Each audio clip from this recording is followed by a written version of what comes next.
Always do it on my own, so I got. ॐ सर्वे वेदा यद्पदमामनन्ति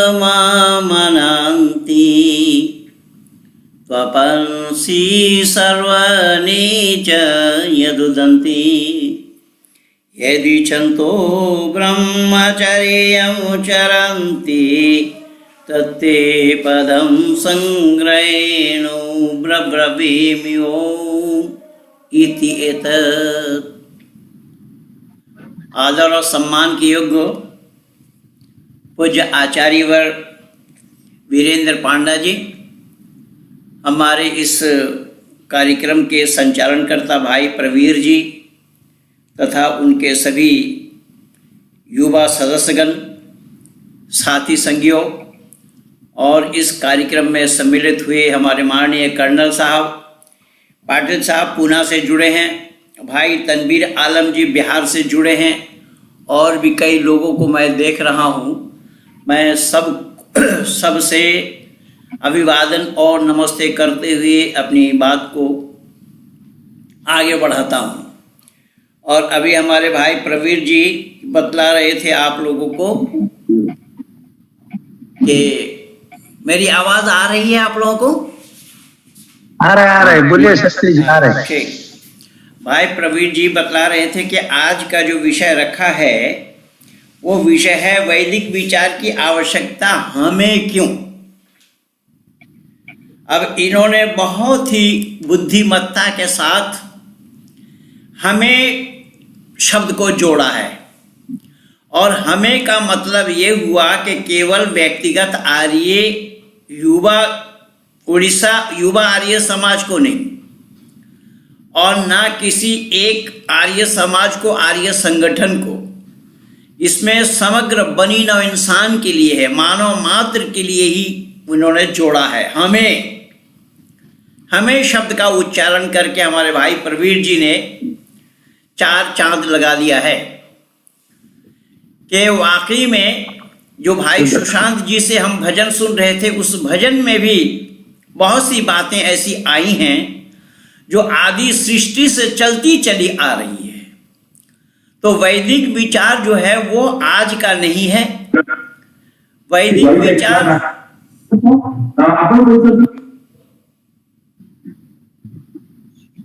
सृष्टि के आदि से है।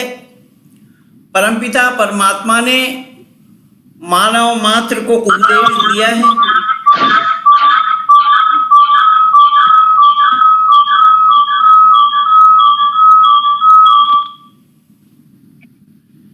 परमात्मा ने मानव मात्र को उपदेश दिया है आदि सृष्टि में। इसीलिए वैदिक विचार हमें सबको चाहिए और हमें सबको इसलिए भी चाहिए कि परमपिता परमात्मा ने वेद मुक़द्दस में यह उपदेश दिया है। वेद में यह आया है, अहम भूमिम आददाम आर्य, ये भूमि मैंने श्रेष्ठ पुरुषों को दिया। अब रही बात, जब ये भूमि परमपिता परमात्मा ने श्रेष्ठ लोगों को दिया तो निकृष्ट लोग इससे लाभान्वित कैसे हो रहे हैं? जब श्रेष्ठ लोगों को परमात्मा का वेद में यही उपदेश आया है, हमारे ऋषियों ने यही सुनाया है कि अहम भूमिम आददाम आर्य, ये भूमि मैंने आर्यों को दी। आर्य माने श्रेष्ठ लोगों के लिए कहा गया है, आर्य माने श्रेष्ठ पुरुषों के लिए कहा गया है। आर्य माने जो गुण कर्म स्वभाव से श्रेष्ठ हैं उनका नाम आर्य है। तो परमपिता परमात्मा ने ये भूमि जब आर्यों को दी तो निकृष्ट लोग इससे लाभान्वित कैसे हो रहे हैं? इसका छोटा सा उदाहरण है कि हमने अपने गेट में एक लाइट लगाया है। तो लाइट लगाए हैं हमने अपने फायदे के लिए कि हमारे पास आने वालों को गेट में प्रकाश मिल जाए और कहीं दुर्घटना से वो बचे। तो लाइट हमने लगाई अपने फायदे के लिए, लेकिन हमारे एक शत्रु जो हमारा विरोधी है, अगर वो वहीं रहता है, उसी पड़ोस में रहता है, तो लाइट से वो लाभान्वित नहीं हो सकते क्या? लाइट से वो भी लाभान्वित होंगे। ठीक यही प्रमाण है कि परमपिता परमात्मा ने भूमि तो आर्य लोगों को दी, श्रेष्ठ लोगों को दिया, और साथ ही साथ परमात्मा का ये उपदेश आया है मानव मात्र के लिए। यथेमं वाचम कल्याणी मा बदानि जनेभ्य, ये कल्याणी वाणी मानव मात्र के कल्याण के लिए है। इसलिए भाई प्रवीर जी ने बड़े ही बुद्धिमत्ता का परिचय दिया कि इस वैदिक विचार की हमें आवश्यकता है। उन्होंने एक के लिए नहीं जोड़ा, उन्होंने अपने लिए नहीं जोड़ा, उन्होंने केवल हमारे देश के लिए नहीं जोड़ा, उन्होंने आर्य समाज के लिए नहीं जोड़ा, अपितु मानव मात्र के लिए जोड़ा है। हमें वैदिक विचार की आवश्यकता है। तो हमें वैदिक विचार की आवश्यकता तो इसलिए है कि हमारे सारे ऋषि मुनियों ने भी हमें यही उपदेश दिया है, हमें यही कहा है, यही सुनाया है, बैक टू वेदास, वेदों के तरफ लौटो।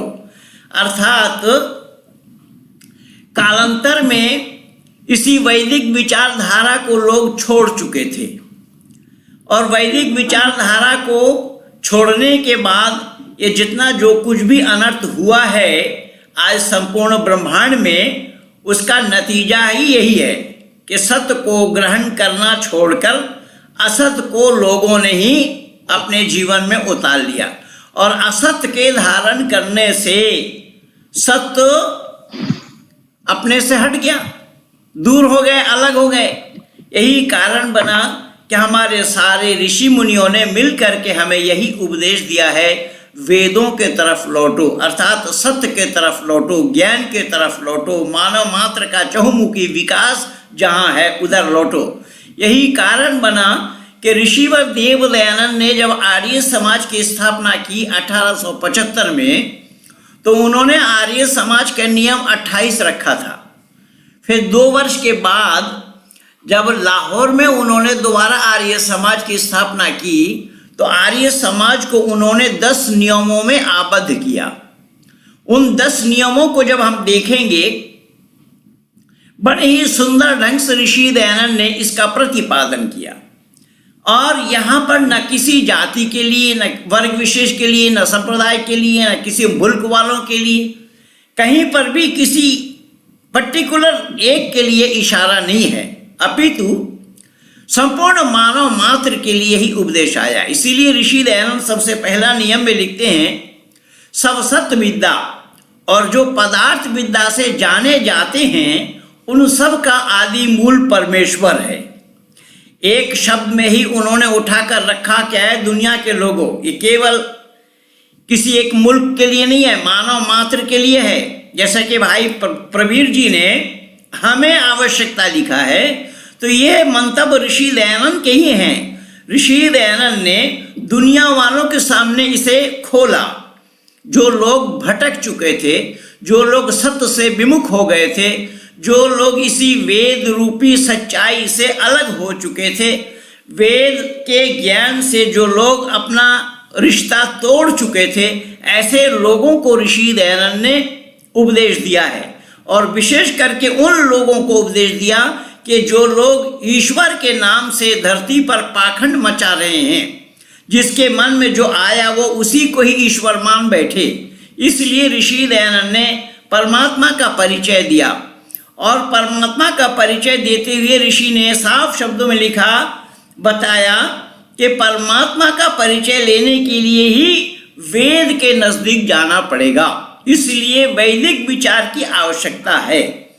वैदिक विचार को अगर हम छोड़ेंगे तो हम ना तो परमात्मा को जान पाएंगे, ना अपने आप को जान पाएंगे, ना धर्म को जान पाएंगे, ना अपनी आत्मा को जान पाएंगे, और ना राष्ट्र को जान पाएंगे। ये सब जुड़ा हुआ है एक दूसरे के साथ। इसलिए ऋषि ने वैदिक विचारधारा को जनमानस में रखा, और जनमानस के सामने ऋषि ने यही बतलाया है कि जो पदार्थ विद्या है उन सब का आदि मूल परमेश्वर है। पदार्थ विद्या का आदि मूल परमेश्वर को छोड़कर किसी और को न जानना। अगर पदार्थ विद्या का आदि मूल परमेश्वर को छोड़कर किसी और को जानने लगे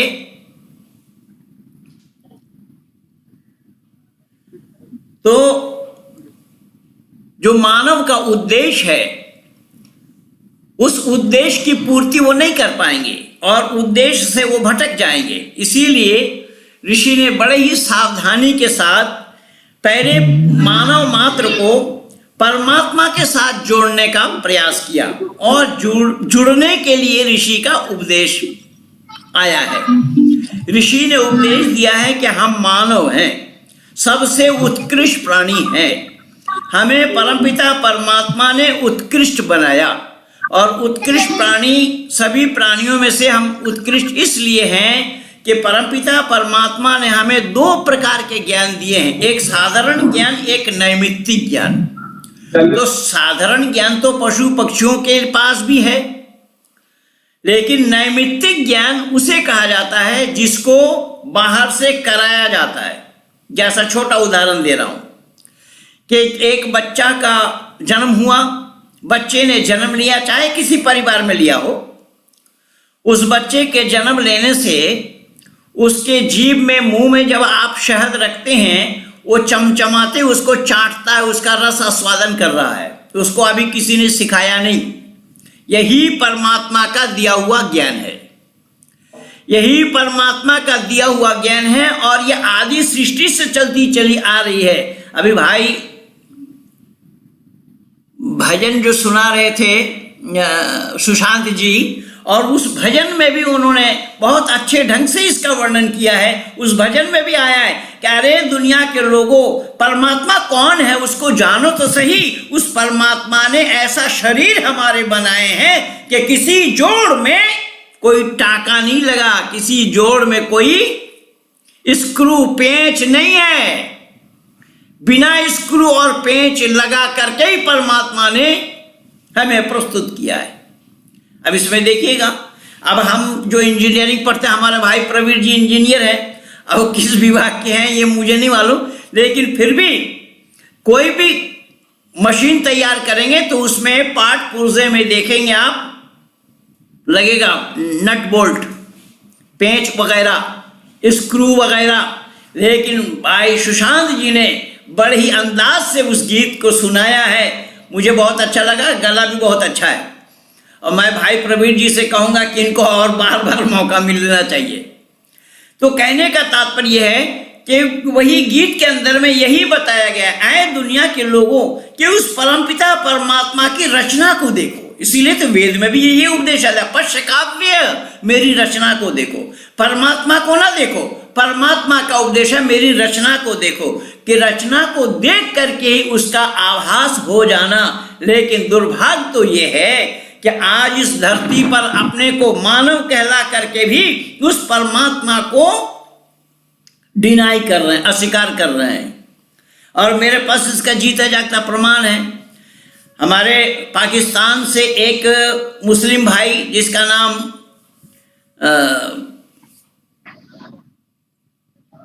क्या है उसका, जो पाकिस्तान से जो मुल्हिद कौन है वो, हारिस सुल्तान एक दिन 2 घंटा मेरे साथ बात किया है। और 2 घंटा बात करने के बाद भी वो परमात्मा को मान करके राजी नहीं, वो ब्रेन को परमात्मा मान रहा है। मैंने कहा भाई ब्रेन अगर है तो ब्रेन तो तेरा है, तू कौन है? कोई जवाब नहीं है इन लोगों के पास। लेकिन हट और दुराग्रह ऋषि ने इसीलिए बतलाया है कि अरे दुनिया को देखकर, उसकी बनावट को देख करके, उसी सजावट को देख करके आभास हो जाना चाहिए कि इसका बनाने वाला कोई ना कोई जरूर है।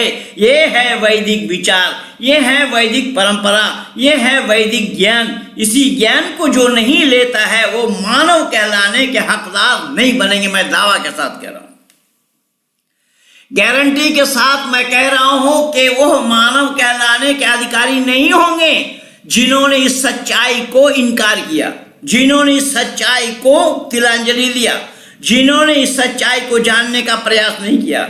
जैसे हम बोल रहे हैं तो हमारे शरीर में आत्मा है, आत्मा को कभी किसी ने देखा नहीं, और आत्मा आँख का विषय ना होने के कारण देखने की बात आएगी नहीं।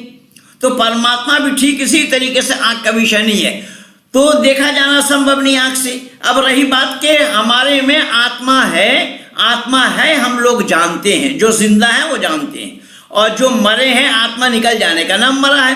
पर आत्मा हमारा है, हम कौन है?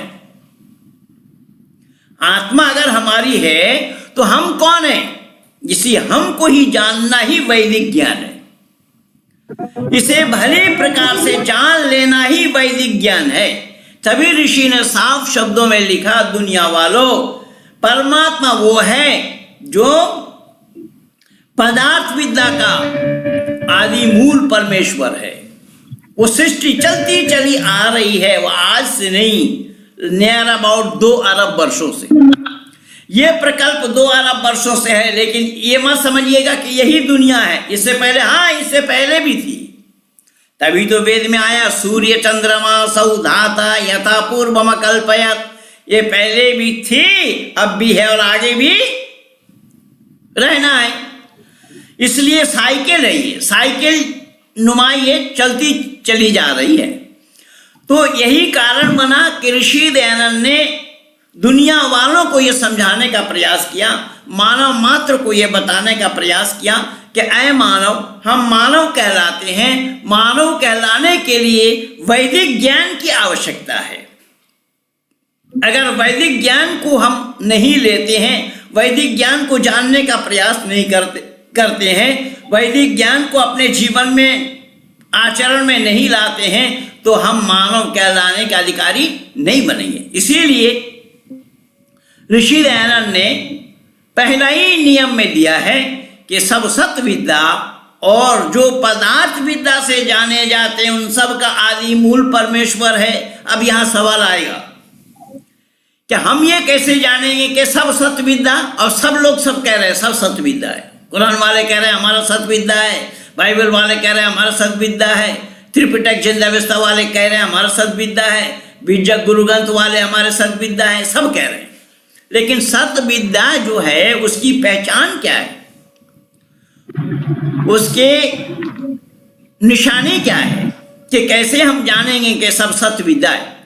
तो सत्य विद्या वो है, ऋषि दयानंद ने इसी का ही स्पष्टीकरण दिया कि सत्य विद्या वो है कि जिसमें परमपिता परमात्मा का वर्णन आया हो और परमात्मा पर कोई दोष ना लगे। परमात्मा पर दोष लगने पर ना वो सत्य विद्या का होना संभव है और ना वो परमात्मा होना संभव है। परमात्मा पर दोष लगना कभी भी संभव नहीं है। जो परमात्मा तीनों काल का जानने वाला है। तभी ऋषि ने दूसरा नियम में फौरन लिखा, ईश्वर सच्चिदानंद स्वरूप निराकार सर्वशक्तिमान न्यायकारी दयालु अजन्मा अनंत निर्विकार अनादि अनुपम सर्वाधार सर्वेश्वर सर्वव्यापक सर्वयांतर्यामी अजर अमर अभय नित्य पवित्र और सृष्टि करता है। अब इससे ये जानेंगे, हम ये जानने का प्रयास करेंगे कि यहाँ पर वैदिक विचारधारा में ये बताया कि परमात्मा सृष्टि करता है। मेरे शब्द पर ध्यान देना, और भाई तनवीर आलम जी मेरे साथ हैं, मेरे दोस्त हैं, इसीलिए मैं जानबूझ करके बोल रहा हूँ। यहाँ शब्द पर ध्यान देना।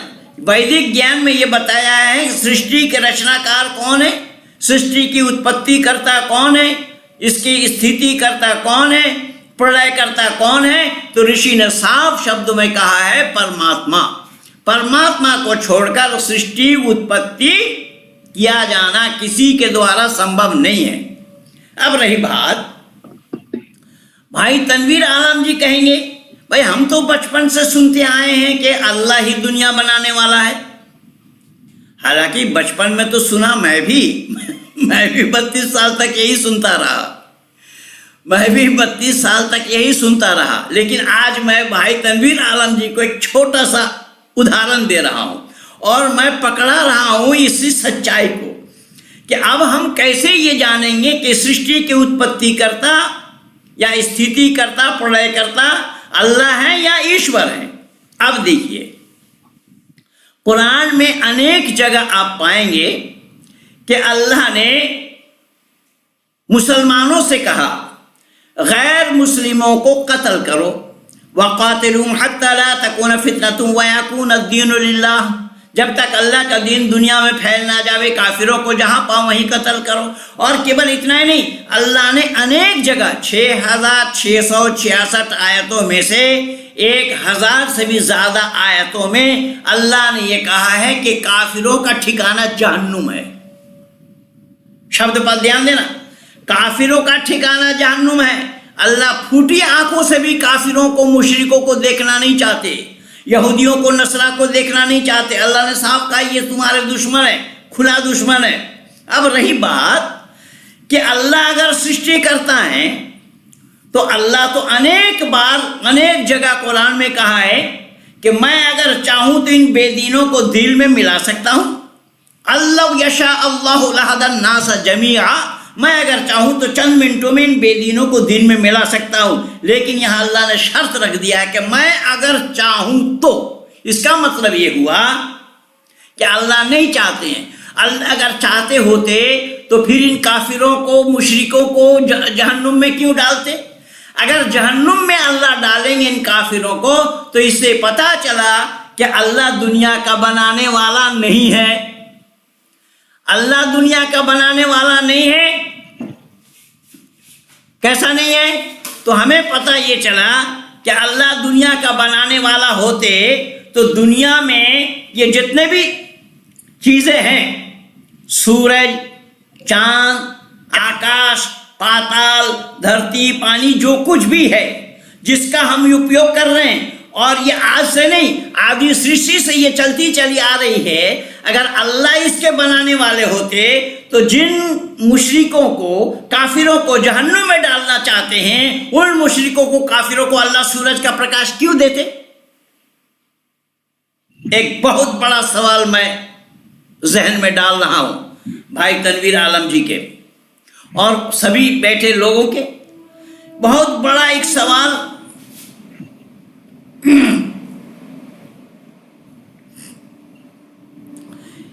बहुत बड़ा एक सवाल आज जनमानस में खड़ा है और मेरे द्वारा यह खड़ा किया जा रहा है। मैं निवेदन कर रहा हूं कि जो अल्लाह जहन्नुम में डालना चाहते हैं काफिरों को, मुशरिकों को और बेदीनों को, जितने हैं जो गैर मुस्लिम हैं, अल्लाह तो केवल ईमान लाओ, ईमान लाओ, ईमान लाओ, अल्लाह से डरो, यही सब बताया कुरान में। पूरी कुरान एकदम ओतप्रोत है, ईमान लाओ, ईमान लाओ। अल्लाह फूटी आंखों से भी ईमान न लाने वालों को देखना नहीं चाहते। अगर अल्लाह ईमान न लाने वालों को फूटी आंखों से देखना नहीं चाहते और मुसलमानों के हाथ से उनको मरवाना चाहते हैं, तो ऐसे अल्लाह फिर सूरज की रोशनी उन काफिरों को क्यों देता?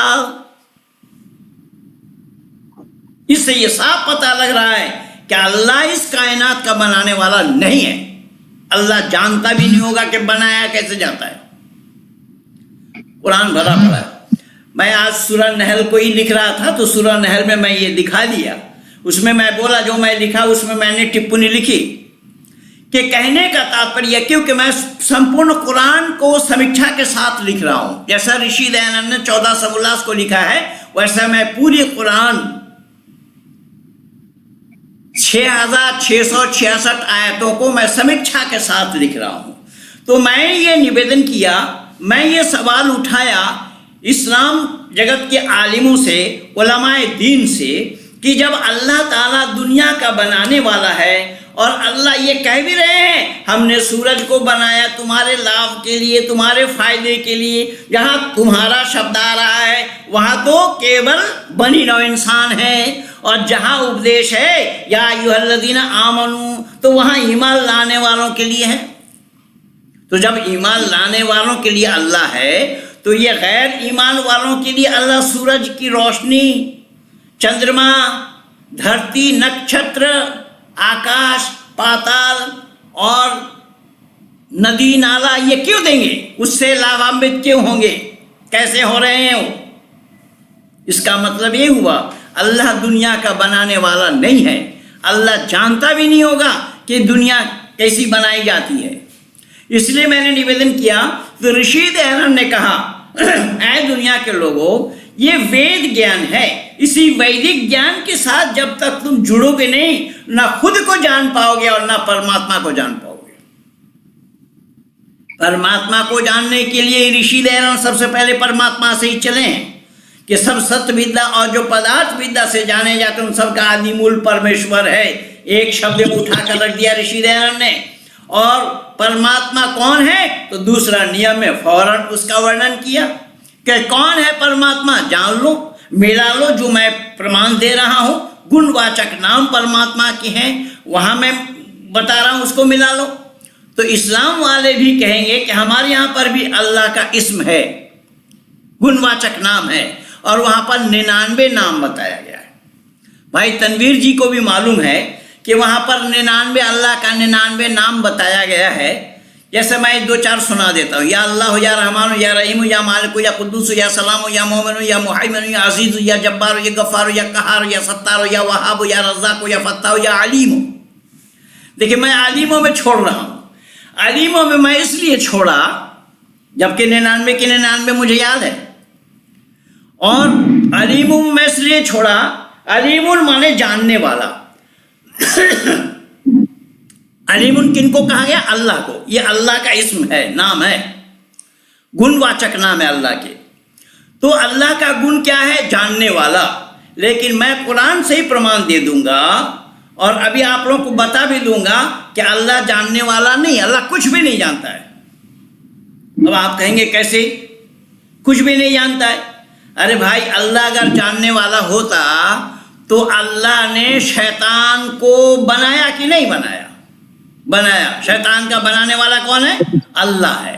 तो क्या अल्लाह उस समय जानता था कि मैंने ये निवेदन किया कि अल्लाह का एक नाम अलीमुन है। अलीमुन माने जानने वाला। तो अल्लाह अगर जानने वाला है, अल्लाह अगर जानता है, तो क्या अल्लाह को पहले से ये पता था कि जिस शैतान को मैं बना रहा हूं, जबकि वो शैतान नाम उस समय नहीं था, वो फरिश्ता ही था, और अल्लाह ने फरिश्तों को बुलाकर सीधा करने का हुक्म दिया है, तो क्या अल्लाह जानता था कि ये आदम को सीधा नहीं करेगा? जानता था। अगर जानता था तो इसका हवाला कुरान से दे। बोले कोई कुरान वाले कि हाँ अल्लाह जानता था। अब अल्लाह को अलीमुन कहा जा रहा है। अब केवल शैतान को ही नहीं, वहां आदम को भी एक फल खाने के लिए मना किया था। तो अल्लाह को यह भी पता नहीं था कि मैंने मना करने के बाद भी आदम इसको खा जाएगा, और अकेला नहीं, दोनों पति पत्नी मिल करके खाएंगे। अल्लाह को यह जानकारी थी या नहीं?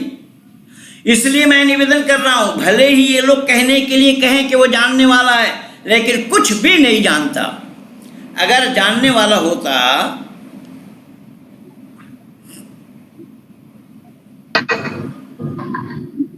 अगर अल्लाह जानने वाला होता, तो जिस इस्लाम वालों की ये मान्यता है, जो हर बात में इंशाअल्लाह इंशाअल्लाह इंशाअल्लाह, ये अल्लाह चाहा तो, अल्लाह चाहा तो ये हो जाएगा। लेकिन अगर अल्लाह जानकार होता, अल्लाह अलीम होते, अल्लाह अगर जानने वाले होते, तो अल्लाह पाकिस्तानियों को बता देते कि अब मोदी तुम्हारे ऊपर सैनिकों द्वारा अटैक करना है, सैनिक स्ट्राइक होना है। या अल्लाह बता देते, इस्लाम वालों को नहीं बताया। और ना बताने का नतीजा क्या हुआ? वो बैंकर उड़ गया, वो सब हुआ है। तो कहने का तात्पर्य मेरा ये है कि जो इस तरीके से बातें बताई गई हैं कि अल्लाह को दुनिया का बनाने वाला कहा गया, मैं ये जो प्रमाण दिया हूं, इस प्रमाण से ये सिद्ध हो रहा है कि अल्लाह दुनिया का बनाने वाला नहीं है। तभी ऋषि दयानंद ने वहां सृष्टिकर्ता लिखा है परमात्मा के लिए कि सच्चिदानंद स्वरूप, निराकार, सर्वशक्तिमान, न्यायकारी, दयालु, अजन्मा, अनंत, निर्विकार, अनादि, अनुपम, सर्वाधार, सर्वेश्वर, सर्वव्यापक, सर्वंतर्यामी, अजर, अमर, अभय, नित्य, पवित्र और सृष्टिकर्ता है। इसलिए ऋषि ने एक शब्द उसमें और जोड़ा कि वो सृष्टिकर्ता होने के कारण उसी की उपासना करनी योग्य है। ऐ दुनिया के लोगों, वैदिक ज्ञान ये है कि एक परमात्मा को छोड़कर और किसी की भी उपासना मत करो। ये है वेद ज्ञान। और इस वेद ज्ञान से मानव मात्र को जोड़ने का तरीका ऋषि दयानंद ने वेद से ही ढूंढ ढूंढ करके दिया है, निकाल करके दिया है। हमारे भाई माननीय प्रवीर जी ने, इंजीनियर साहब ने बड़े अंदाज से वैदिक ज्ञान की आवश्यकता हमें क्यों है ये शीर्षक रखा। तो वैदिक ज्ञान की आवश्यकता हमें क्यों है, उसी का ही मैं कारण दे रहा हूं। उन्होंने जो क्वेश्चन मार्क लगाया है उस क्वेश्चन मार्क का समाधान मैं दे रहा हूं कि परमपिता परमात्मा ने वैदिक ज्ञान को जानने के लिए हमें इसीलिए बताया है कि वेद ज्ञान को जाने बिना तुम्हारा मानव जीवन तो सफल होने वाला नहीं है। अगर मानव जीवन को सफल बनाना चाहते हो तो एकमात्र रास्ता है वेद रूपी रास्ता। इसलिए वेद मुकद्दस में भी आया है, ऋषियों ने यही उपदेश दिया है कि नाना पंथ विदते आयनाय। अनेक रास्ता सही नहीं है, अनेक रास्ता ठीक रास्ता नहीं है, अनेक रास्ता सच रास्ता नहीं है। इसलिए सत्य एक है और अद्वितीय है, और सत्य को ढूंढना यही मानवता है। सत्य को आचरण में लाना ये मानवता है। सत्य रास्ते पे चलना ये मानवता है। अगर सत्य रास्ते पे चलने वाले ये मानव होते तो आज इन मानवों के खून से धरती को रंगाया क्यों और कैसा जाता। ये सब वेद ज्ञान को तिलांजलि दे चुके हैं, सब वेद ज्ञान से दूर हो चुके हैं, वेद ज्ञान से अलग हो चुके हैं। वेद ज्ञान से अलग होने का ये सारा कारण है, ये सारा नतीजा। अगर ये वेद ज्ञान पर अमल करते होते, वेद ज्ञान को अपने जीवन में उतारते होते तो सभी मुसीबतों से छुटकारा पाया जाना संभव था।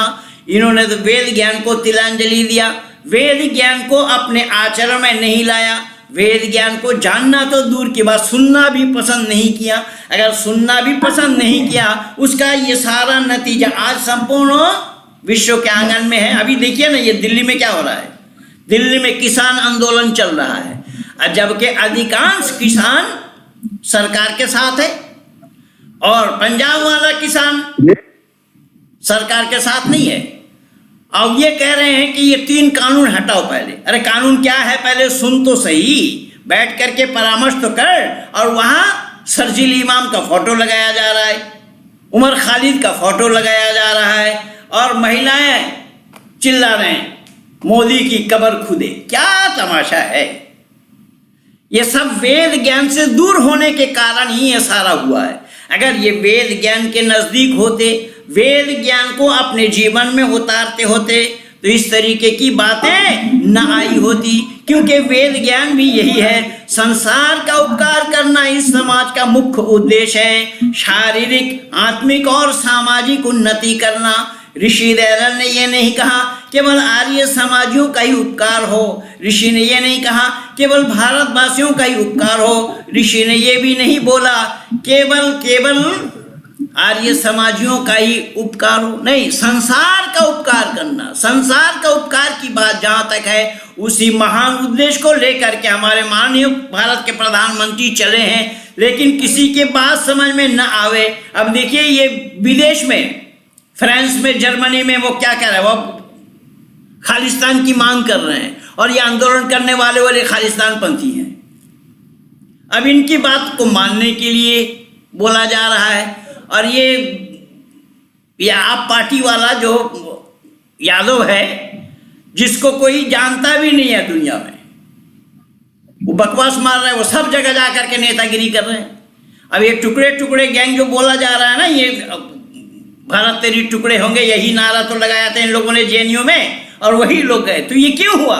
ऋषि कह रहे कि वेद ज्ञान से अलग होने के कारण हुआ, वेद ज्ञान से अपना दूरी बना लेने के कारण हुआ।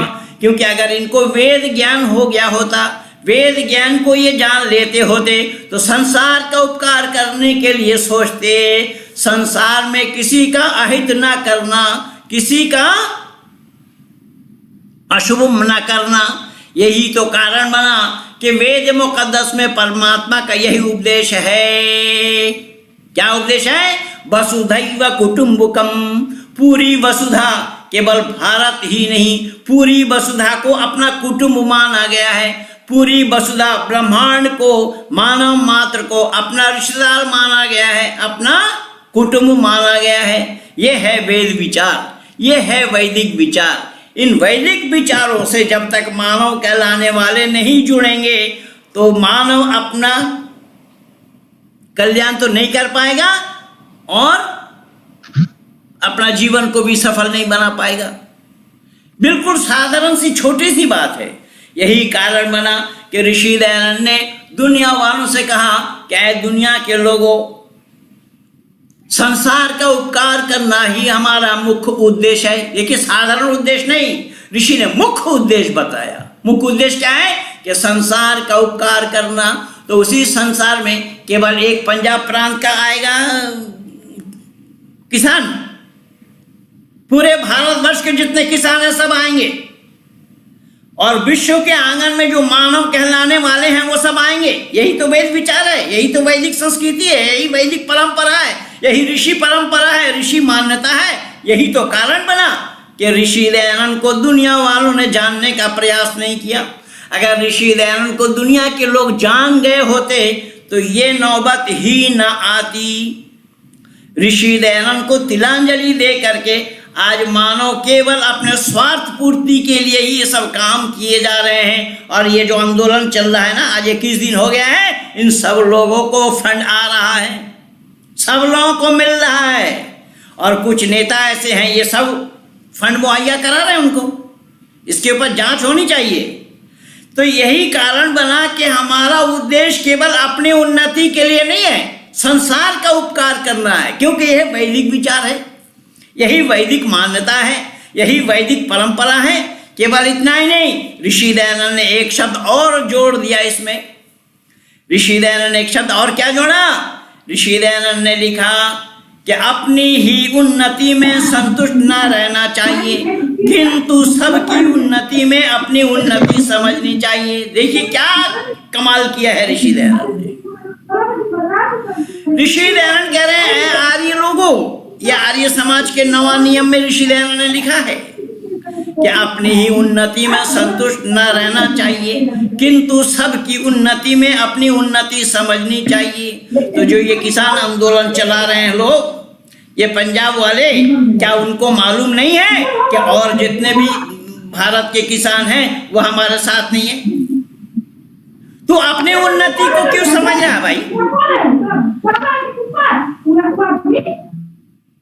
अपनी उन्नति के लिए बखेड़ा बनाए हुए हैं, सारा कारोबार ठप है, परेशान हो रहे हैं लोग, सड़क जाम करके घेरे हुए हैं, केवल अपनी उन्नति के लिए। ऋषि दयानंद की विचारधारा अपनी उन्नति नहीं, अपनी उन्नति में संतुष्ट न रहना चाहिए, किंतु ब्रेक लगा लिया। ब्रेक लगाकर ऋषि ने लिखा किंतु सबकी उन्नति को अपनी उन्नति समझनी चाहिए। अगर ये आंदोलन जो चल रहा है सबकी उन्नति अगर मानते होते तो एक प्रांत के लोग ही क्यों अड़े रहते? और उस प्रांत के लोगों का अड़े रहने का कारण यही है कि पंजाब प्रांत का मुख्यमंत्री भी सरदार है, कांग्रेस की सरकार है और कांग्रेस ही हवा दे रही है इसमें, सीपीएम वाले भी हवा दे रहे हैं इसमें, सरदार है। और सरदारों की मान्यता खालिस्तान की है, पहली पहचान इनकी खालिस्तान की है और ये मांग इनकी खालिस्तान की है। अरे खालिस्तान एक छोटा सा टुकड़ा लेकर के क्या करोगे? बोलो ना हम हिंदुस्तान हमारा है, हिंदुस्तान हमारा है, ये बोलोगे तो सारे हिंदुस्तानी तुम्हारे साथ हो जाएंगे। यही तो बकवास किए जा रहे हैं लोग। और ये वेद ज्ञान से परे हैं, वेद ज्ञान से दूर हैं। वेद ज्ञान से दूर होने के कारण ही ये सारा बखेड़ा हो रहा है। सारा बखेड़ा होने का कारण वैदिक ज्ञान से दूर होना। इसलिए मैं अपने भाई प्रवीर जी को साधुवाद देता हूँ, धन्यवाद देता हूँ कि इन्होंने बड़े अंदाज से, बड़े बुद्धिमत्ता के साथ कि आज वैदिक विचारधारा हमें क्यों। तो मैं निवेदन कर रहा हूँ कि जो समय निर्धारित था वो समय करीब हो गया है, इसलिए इस विषय को आगे फिर और चलाएंगे। इन्हीं शब्दों के साथ मैं अपने वाणी को यहीं पर विराम दे रहा हूँ। मैं माननीय पाटिल साहब को अभिवादन करता हूँ। हमारे बड़े ही सहयोगी हैं, बड़े ही स्नेही हैं, बड़े ही आदर के हैं और जब कभी दिल्ली आते हैं तो हमेशा ये प्रयास में रहते हैं कि दिल्ली में प्रधानमंत्री तक पंडित महेंद्र पाल जी को कैसे पहुंचाऊं। और इनके साहबजादे भी कर्नल हैं, तो ये हमेशा इस तरीके से लगे रहते हैं। हमारे भाई तनवीर आलम जी भी चाहते हैं कि किस तरीके से ज्यादा प्रचार पंडित महेंद्र पाल जी का हो। हमारे ये जितने भी कार्यकर्ता और अधिकारी बैठे हैं, सबका उद्देश्य यही है। यही उद्देश्य की पूर्ति के लिए मैं बार बार आप लोगों के बीच आ जाता हूं और अपने वक्तव्य को लेकर। तो आज इन्हीं शब्दों के साथ मैं अपने वाणी को विराम दे रहा हूं। आप सब लोगों को धन्यवाद देते हुए, सबका शुक्रिया अदा करते हुए, सबको सादर नमस्ते, Vande Mataram. I'm grateful, oh yeah, able, oh yeah, I'm stable.